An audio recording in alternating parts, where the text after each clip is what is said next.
Tested.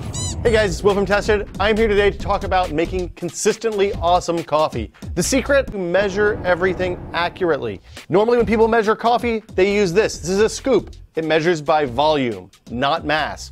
The problem is different kinds of coffee beans take up a different amount of space depending on whether they're small coffee beans, big coffee beans, whatever. And then once you grind the coffee, one scoop of ground coffee is a wildly different amount of coffee than one scoop of unground beans. So what we're gonna do is weigh everything. We're gonna weigh the coffee, we're gonna weigh the water. I'll walk you through the whole thing. It's dead simple. Let's get started now. So the most important thing you need is, of course, a good scale. If you're really serious about the coffee, I like to use a 1/10 of a gram resolution scale, especially if you're doing espresso drinks. So what I'm gonna do is take the hopper where the ground beans come out, put it on the scale, tear the scale.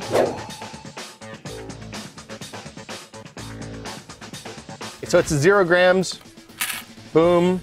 Now if you don't have a good kitchen scale, and a 1/10 gram precision kitchen scale is kind of unusual, there are a couple of really good ones out. They're not particularly expensive.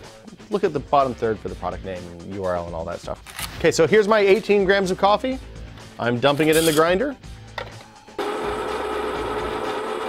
I'm gonna put the coffee in the AeroPress. It's ground perfectly. And I'm gonna tear the scale again. Now this is the other place that there's confusion. Because, you know, not everybody has the cool, you know, infrared thermometer that you can just aim at the outside of the tea kettle and know exactly what temperature your water is. So there's a couple ways to handle it. One is you can get a fancy temperature controlled, kettle that will let you set exactly the temperature you want.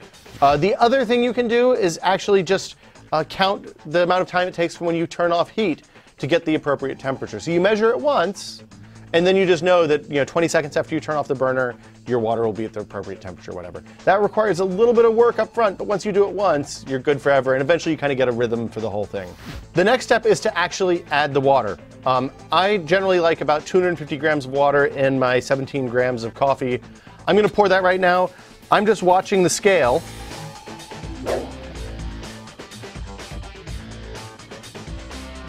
And now I let it sit for about 2.5 minutes. Now, you can have a kitchen timer, which is a handy thing to have on hand, but I also have found that the iPhone does a pretty good job.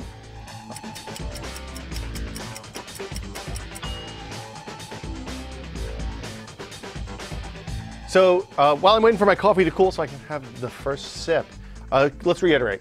Weigh your coffee, weigh your water. Mass is a better measure of amount of materials than volume. Temperature of the water, amount of time the coffee brews. I usually start with like a 17:1 ratio of water to coffee.